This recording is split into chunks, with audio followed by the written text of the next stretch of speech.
Hello, and welcome to a special episode of Status Go. Special because what we're going to share today is a recording from a LinkedIn Live event, Digital Dialogue, hosted by the Institute for Digital Transformation. In that event, I had a conversation with Mike King and Chuck Papageorgiou regarding the proliferation of CXO titles, CIO, CTO, CDO, CDXO. We had a great conversation and we wanted to share it here with you, listeners of the Status Go podcast. So join us, if you will, and listen in on this conversation.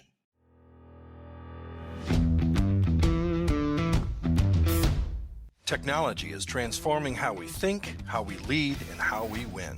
From Intervision, this is Status Go, the show helping IT leaders move beyond the status quo, master their craft, and propel their IT vision. Hello, and thank you very much for joining. This is Jeff Tunn. I'm your host for today's Digital Dialogue. I'm an author, a speaker, and I host the Status Go podcast. Today, we're going to have a great conversation for you surrounding the CIO title of all things. So, when you look at it, we've got CIO, and then we had CTO, then we got CDO, and that could mean either Chief Data Officer or Chief Digital Officer. Now we're starting to see CDXO for Digital Transformation Officer. The C-suite titles are proliferating almost as fast as you can count them, and certainly as fast as I can say them.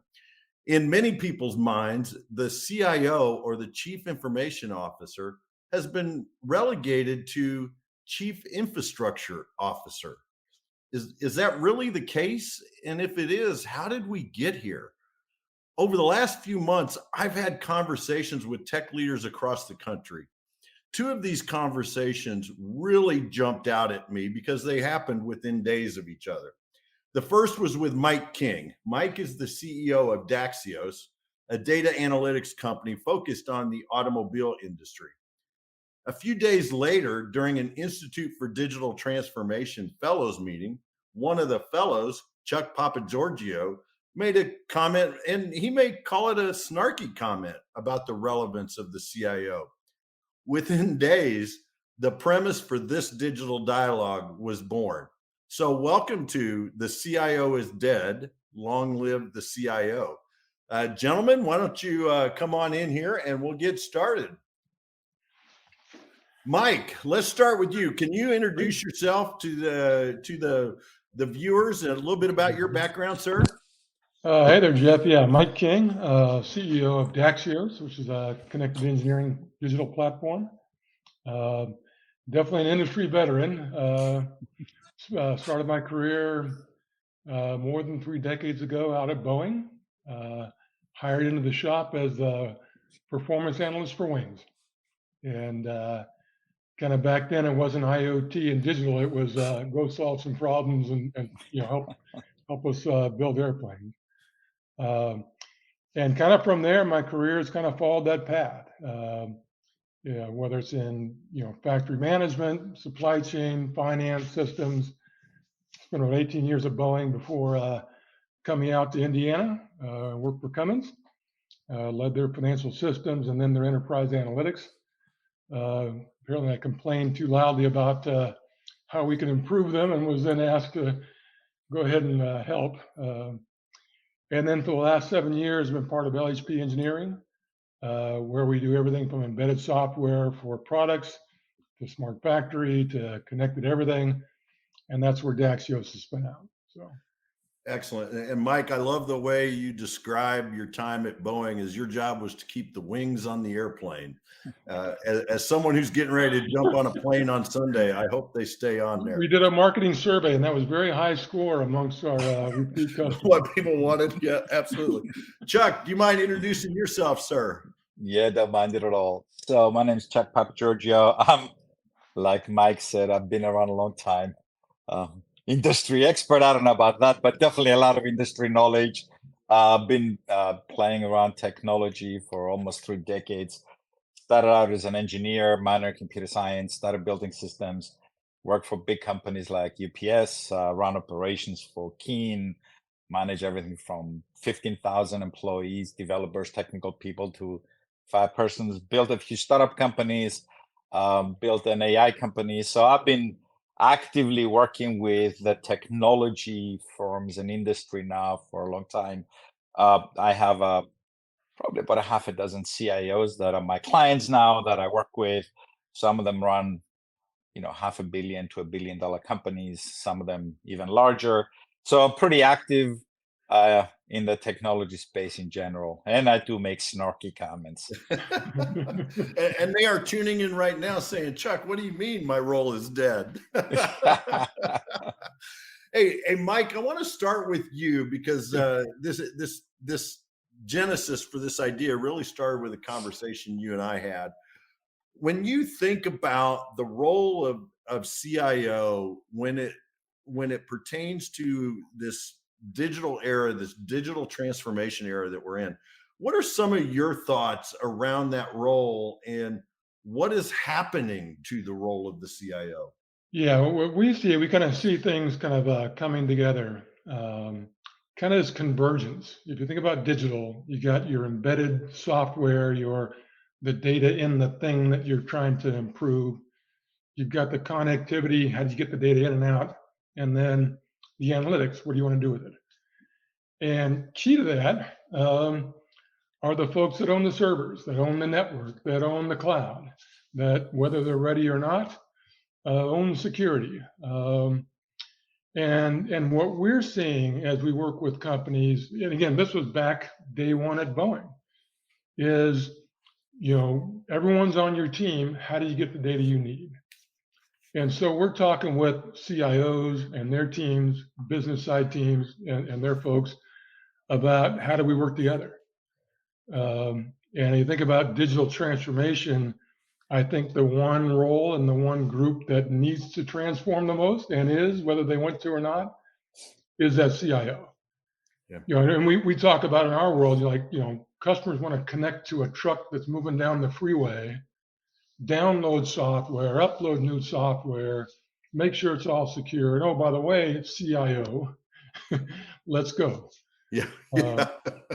And most folks aren't ready for that. And it's like, well, ready or not, that's the gig. And so again, a lot of our customers, like, and companies that we work with, is like, what do I do? How do I not get fired? How do I communicate what we see as a risk to our, C-suite or others that are trying to, go big and do all these great, crazy things? Yeah. So Chuck, I know it's going to be hard to remember which snarky comment you made, but we were talking about digital transformation and the role of the IT leader, the CIO. And so can you kind of paraphrase what you brought to the table that day? Yeah, so it's kind of interesting because there is the business view that needs to transfer through technology, and then there's the IT view that needs to transform the technology. And there's a big difference between the two. And the snarky comment that I made was that, as CIO, the executive that's responsible for transforming the technology is not the same as the chief digital officer or whatever the hell the new title is going to be that's responsible for transforming the company through technology. And in my experience, we have CIOs that just will never make the transition because they don't think like business people. And then there's CIOs, and I know a few of them that are just brilliant business strategies that happen to be technologists. And I think a lot of companies are struggling with, what do I do with that? And I have, it's funny, I have a CEO, he's no longer a client now, he's a friend, he runs $1 billion company. And on the occasional, hey, can I pick your brain? I'll buy you a drink and a cigar at a local, Daxios place, and he'll sit down and he'll start talking about things. And I'm listening to him, like, why isn't your CIO helping you understand that, because and he'd say something like, well, I try to talk to him about that, and all he can think about is how many developers, how many resources, what service do I need, and instead of trying to understand what it is that we're trying to do, why it's important, and help me as the CEO understand what it means for the company, not just the IT shop. So that's the snarky comment that I made, that CIO does not automatically equal Chief Digital Officer, and IT transformation does not automatically equal digital transformation. So that was the premise. Well, and so I personally was a CIO for about 10 years. And whenever I hear this conversation and I start thinking about this proliferation of titles, I kind of take it personally, because I always saw myself as the latter description that you gave, Chuck, as a business person first, who happened to be a technologist secondarily. And I always felt like, the reason these titles were continually to be added into the C-suite was because the CIO wasn't doing his or her job. And what, that sounds bad to a lot of the CIOs out there, but what I really mean by that is our businesses are looking for something. They may not be able to articulate what it is they're looking for, but what their solution is to add another C-suite person, because they're not getting it out of the current person, right? So, hey, let's add somebody else to the mix, and that's what happens as you start getting all these different titles. And I think it's been interesting to watch, because we end up having these fiefdoms then, right? We've got the CIO who doesn't talk to the CTO, who doesn't, and who's in charge of the strategy and all that, right? So here's an interesting. So I had this conversation with somebody not too long ago, a few weeks ago. Client of the client, big customer, asked them to do something, and they were planning to set up a meeting, and they asked my advice in the meeting, and I said, "Well, tell me what your strategy is going to be." And the tech team says, "Well, we're going to go ask them the requirements." I'm like, wait, the customer asked you to go in and provide some advice in strategy. You're going to walk in and the first thing you're going to say, tell me what your requirements are. I said, well, that's not going to get you far.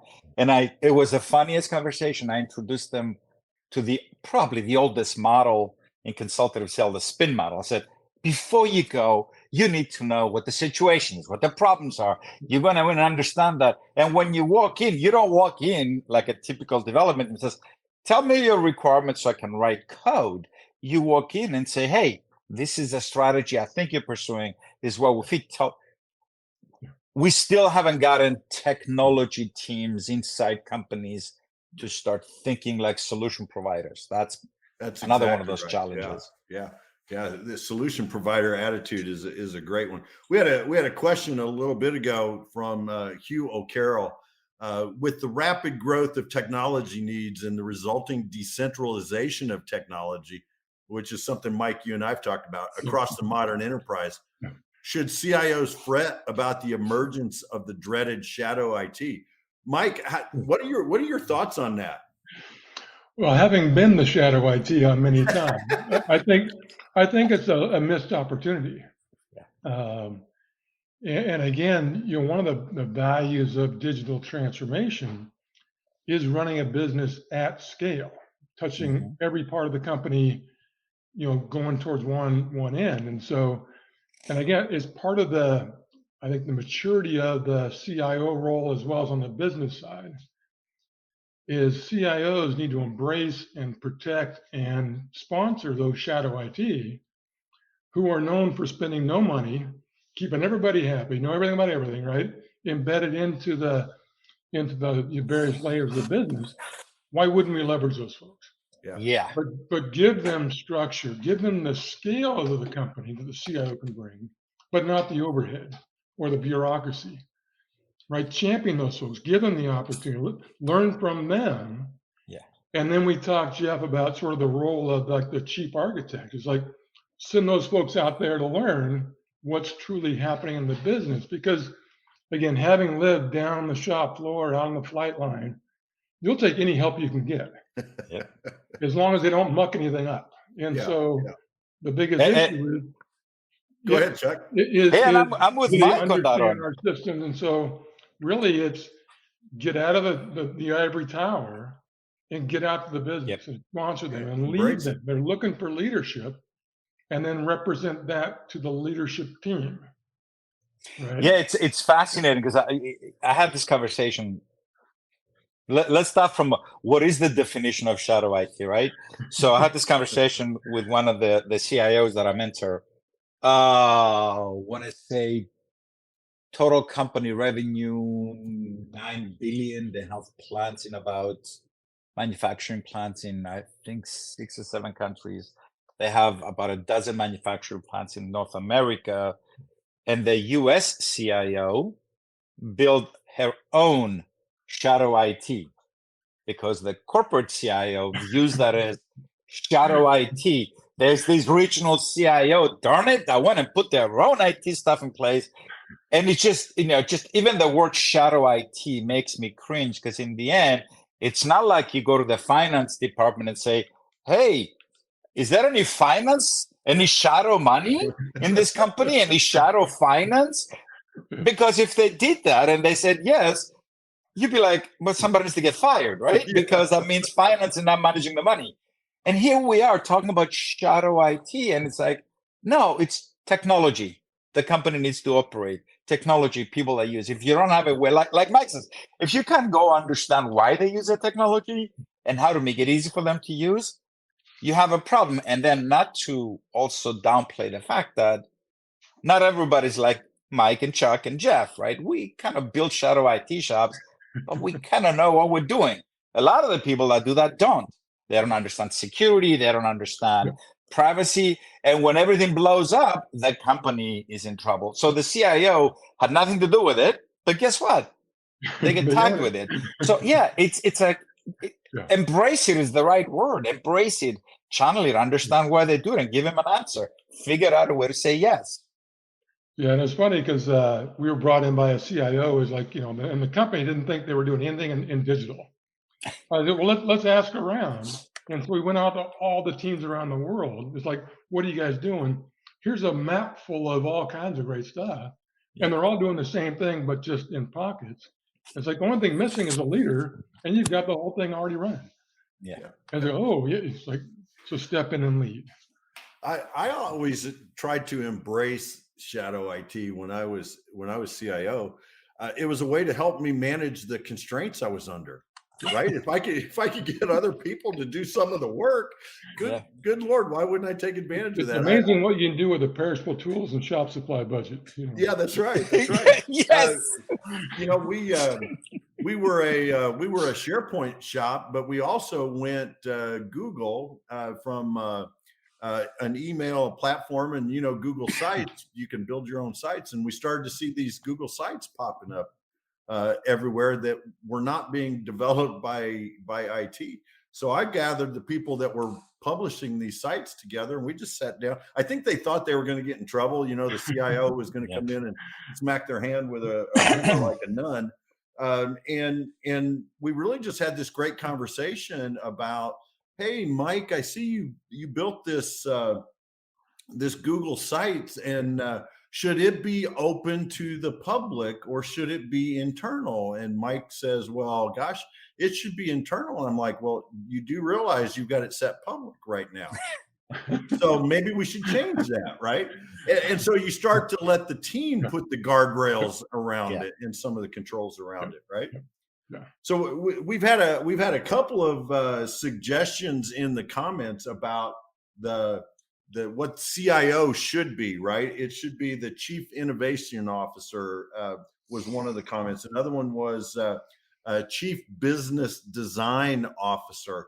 I think those are great. And so when you think about the customers that you work with, are you seeing the technology leader, the IT leader, being that innovation officer? Are you seeing them being that business design officer? Are some of them getting involved in those conversations? Yeah, we're definitely seeing that. Again, as companies mature in this, again, it's sometimes you need specialists to sort of get the programs running. But as you start hitting this stride, what you end up having to do is actually shrink down the titles, because only one person can own the cloud. Only one person can own security. And so it is really that reality of you're in this, so you got to figure it out and lead this. And even to the point where we're seeing the CIO taking on far more business-facing responsibility, whether it's analytics, whether it's running parts of the actual production. Because at a leadership team level, you only have a certain number of seats. And so as you get better, as you integrate all these different areas, those convergence walls start to become new silos. And as the speed picks up under your digital, as the data is flowing, those walls have all got to start disappearing. Yep. And so we're seeing, again, it could be, like you said, a technical person, a strategic, it depends on the environment.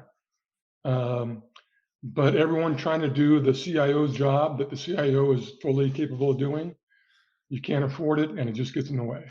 Yeah. And so as companies mature, those start going away. So I have a slightly different, I'm not disagreeing with you, just no. Yeah, okay. Go ahead, Doug. Yeah. So first of all, at some point we're going to have a chief of titles. I mean, it's like, everybody's got a chief in front of them. We're like, okay, but what are you actually a chief of, right? So we're going to start from the fact that take it back to first principles. If the company leadership is not technology aware, technology enabled, and they don't want to be, perfectly acceptable choice, they need to have the member of the team that brings that technology aspect to the table. Now, there's not a single member on the executive team these days that's not an information officer. If you have a C-level person that believes digital information is useless, you should fire them because they're an idiot and out of touch, right? So I don't think that, and I haven't met anyone, well, maybe 20 years ago, but these days, every C-level person understands the importance, and they have a little bit of that CIO responsibility because they get it. So, but what you don't have is the understanding of the deployment and the implementation of the technology, the impact on the business and things like that. So every C-level suite needs to have somebody like that, right? Now, what the title is, call them anything you want. It doesn't really matter as long as everybody knows that there's the direction that's coming about all these things. And then you can talk about, all right, now who owns the plumbing, the infrastructure, who owns security, who owns all these things. So to me, always start from, companies don't transform, executive leadership teams at the top transform, which then drives the transformation of the company. That's good. So then talk about the actual individual. I had a funny conversation with a pretty well-known recruiting firm about, 6 months ago, called me up, said, hey, we're looking for somebody for this job. And, I said, well, tell me about the job. What's the job? So she goes through the job and it's like, wow, man, if I was looking for a job, I'd go after that. And I quote, oh, you don't qualify for that job. I'm like, what? Oh, she goes, oh my God, you could just do your job with your eyes closed and 2 hands behind your back on 1 leg, but you won't qualify. I said, what do you mean? Just part of the requirement is that they want you to have this couple of certifications she rolled off. And I just started laughing. I'm like, okay. So this executive team doesn't understand what this C-level person is going to do. They think that being a Cisco certified is the requirement for being at a C-level role, right? So it's this whole title thing. It just frustrates me most of the times because it doesn't mean the same thing in different companies.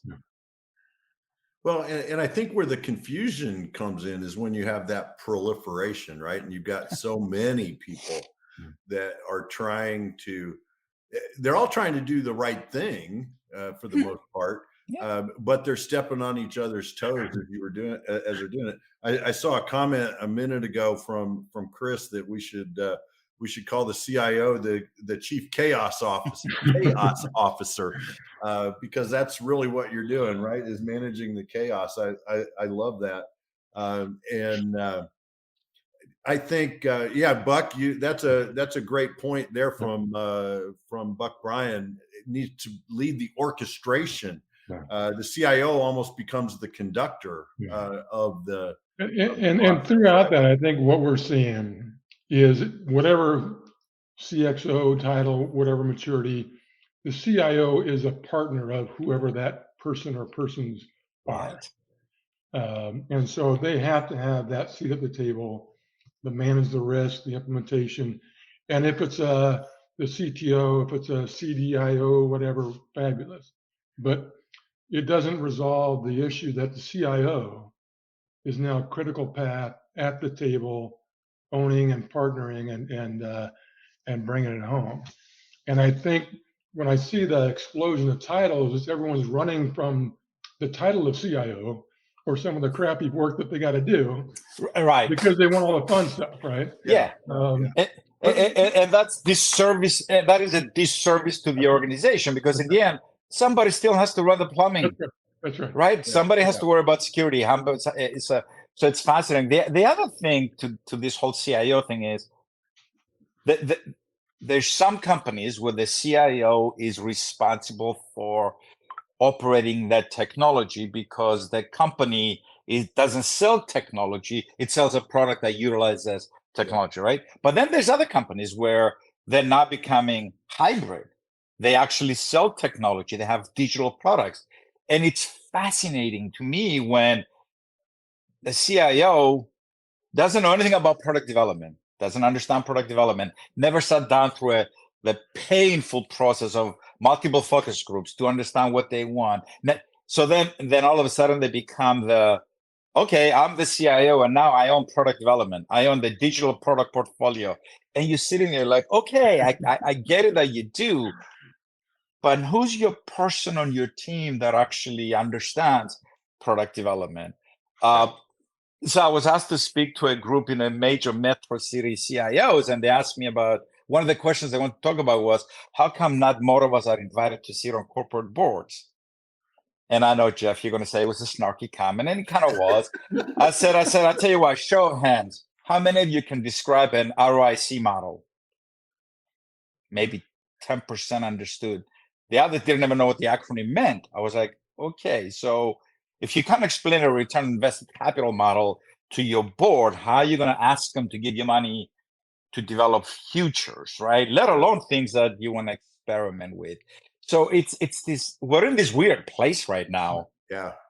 It's just, it's fascinating. I love some of the comments that are coming in as we're having this conversation. And Mike, you said something that I thought was pretty important that I want to go back to for just a second, and that is, regardless of how many C titles you have, the person that is in charge of the technology, the CIO, as we're calling them today, is now critical path. Yes. In organizations where they might not have. Chuck, you were talking about organizations whose product or service is not technology, it's something else. But now all of a sudden, the CIO is finding themselves in critical path. And so my question for you is, are the CIOs ready to be in critical path? So ready or not. Yeah. And that's the thing is this is a macro issue. And so companies are competing on how well they can answer that question. Yeah. And so I think and what we're seeing is an opportunity for the CIO, either intentionally or the openings there, to, instead of whining about not being at the table or not having the opportunity to lead, is to step in. Because I mean, the CIO, end of the day, they got the boots on the ground. They've got more coverage to the organization than anyone, probably even better than finance. So in actually executing all these programs, managing the data, the connectivity, the security, the risk, the scale. Mm-hmm. Nobody else can do it. They have to show up. Yeah. And if they don't understand it, get out there and learn. Yeah, right? and Yeah. here's an interesting, and some of my CIO friends are gonna cringe when I say this, but the best CIO I've ever worked with was actually didn't have the title CIO, he had the title of COO. Yeah. Because, and by far, the most competent CIO I ever known and I ever worked with, run a multi-billion-dollar operations all over the world. He had the title of Chief Operating Officer because the company and the executive team clearly understood that the CIO, the guy that runs the plumbing, the CISO, well, in the end, it's all about running the operation of a company. And it was a shift. And this was a hardcore operator executive who happened to have a solid technology background and could provide guidance to the CIO and the CTO and the CISO and all these other technology C-levels. So yeah, you're right. The CIO has to step in and recognize that, yeah, you're not running the plumbing anymore. You're responsible for the operations of the company, right? So yeah, absolutely. But to your point earlier, Chuck, about that someone still has to run the plumbing, right? And so a good friend of mine, Glenn Keller, I love this quote from him. Glenn always says, "No one wants to talk strategies when the printers are down." Yes. Right. I mean, you got to have that stuff going on. And Jeff Dotson just made a great comment on this question that we were just asking. Is the inverse also an issue? Is the exec team ready for a CIO to be a company leader? And many times they're not, because they still see the CIO kind of in this box, right? Yeah, I don't buy that. No. You think for a minute. Companies are ready? No, I don't think. I think that's the wrong question. Okay. I mean, any leadership team, if you step into a role and you demonstrate competence and consistent behavior and understanding and alignment with the team's values, why the hell would they not accept you for that? So that's the wrong question. It's not. Of course, they're ready. They're always ready if you show up in a model that they understand that fits with the definition of ready. But if you show up and you want to talk about the futuristic things that you want to do with technology, but don't understand fundamental company operations, they'll never be ready for you. Yeah, Mike, the way I would put it is, again, a lot of CEOs have no clue. Yeah. Right? This is not why they're CEO. And so to Chuck's point, they're waiting for someone to step in and partner, lead, own. And so they'll come back and they think digital transformation is a VR headset and whatever, right? I see the digital twin, right? Literally. So there's definitely an understanding gap in a lot of CEOs. Yeah. And that's where the CIO definitely needs to step in, whether as the leader or the coach or the partner, because they are the technical leader for information in the company. But they can't come at it, to Chuck's point, what's your requirements and how many users and right? It's what does this mean to the company? The risk, the execution, the opportunity, right? How do we as a leadership team work together through that? So that's the leadership void that is there. And again, they wouldn't think in the traditional CIO is the printer down, the cell phones work, right, role, that the CIO would step forward. But leaders lead. Right. Yeah. It doesn't matter what your job title is. If you're not stepping in and if you see the risk, the opportunity, right, and you've got the wherewithal to step in, they'll take anybody. But, and here's the other thing. I guarantee you, if you're in a board meeting and you're the CIO, Sure. and the AV equipment doesn't work, everybody's looking at you to fix it. Everybody. Okay. Right. And it's like, I'm sorry, I don't know. But to that point, but it comes with the job. If the security on your connected product goes tits up, CIO gets called just the same. Bingo. Whether he or she had anything to do with it. Good point. So it's accepted. When I was the service, it said, embrace the suck. It's gonna suck. It's part of the job. It's funny. I joke with my house. I'm the geek squad for my entire family. Yes, yes. Okay, but you know what? If you're going to step up and lead and say, "Well, I'm the technology person," yes, you're going to get the goofy questions. Hey, you know what? How come I can't get my phone to do X? Of course it is. It's part of the job. It's part of being human.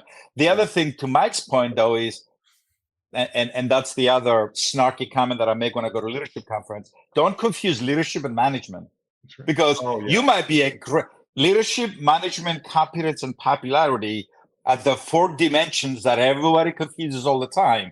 If you're going to step up to the C-suite, not only do you have to be able to demonstrate leadership capabilities, you better know how to manage what you're trying to manage. You better be competent, and don't confuse popularity with what needs to get done. Because if you're in the C-suite, you're going to have to make some unpopular decisions. So, it's. Yep. Very, very good point. Hey guys, we are running up on time already. I knew this was. We may have to do a part 2 of this conversation. But before we end, I always love to end, whether it's my Status Go podcast or whether it's one of the digital dialogues. I always love to end with a very strong call to action. So I'm going to put you guys on the spot, and Chuck, I'm going to tag you first. What are 1 or 2 things our listeners should do tomorrow because they listened to this conversation today? What are their actions that they should go do? Well, the first thing that I would do as a CIO, if either a CIO or an aspiring CIO, is understand the function that I want to play, or decide the function that I want to play within the business. And if I decide I want to be the person for technology, the executive that's going to drive that, then go understand the business, understand how the financials of the business work, understand that, because you don't want to ever walk into a C-level suite and talk about your technology in a vacuum as an isolated thing. So that's the first thing. And the second thing that I would do is understand that somebody has to run the plumbing. So maybe find a more efficient way to run the plumbing if you don't want to run it, but somebody has to run the plumbing. Yep. Great point. Mike, how about you? What's 1 or 2 things that you would recommend our listeners definitely do? A couple. I think the first one is for that CIO, take the staff and go see the business, go out to manufacturing, go out to engineering, go out to your sales teams with a simple ask: how can we help? Mm-hmm. The CIO can help more people just by saying yes and showing it, smallest thing in the world. But how can I help as CIO, help you go better, faster, be more efficient, and champion that? And then the second piece, I think we don't touch on it enough, is this is a new expectation for a lot of people in the organization. And recognize that. Yeah. And so start talking to your teams about what are they seeing, your architects, your infrastructure folks, your network. And it's like, what do we not know? How can we, as an organization, get ready for this? How do our employees get ready for this? Do we have the processes that are set up for our business partners, not at the C-suite, but at the ground roots, right? How do we enable that? And just recognize you are where you are, and it's a journey, and let's work it together. And it's all just working together. I mean, that was one of the big mottos at Boeing. Is like, the hardest thing about, building an airplane is to convince 4 million individual parts to leave the ground at the same time. that bird only flies if we all work together. Yeah. Every one of us doing our job, working together. And if we work together, we touch the sky. And so it is what it is. Yeah. Get out there, talk to your folks, lead your team. End of the day, this is a people issue. It's people working together, leveraging data, making great decisions with data, line of sight from top to bottom. And CIO plays a huge role, probably the most pivotal role, regardless of how they're positioned, regardless of the title. And they've got to be there. Their teams have got to be ready for it. Yep. And so I will add to that. When you do go out and be in the business, is to listen and observe. Right, listening and observing, you can learn a lot I used to love going on, we called them ride-alongs when I was with Goodwill, and I'd ride along with Kent Kramer, who's now the CEO there, and we go to the retail stores, and it was an opportunity to see the store through his eyes. What's important to him? What's he looking at? What questions is he asking? I didn't even have to say, how can we help?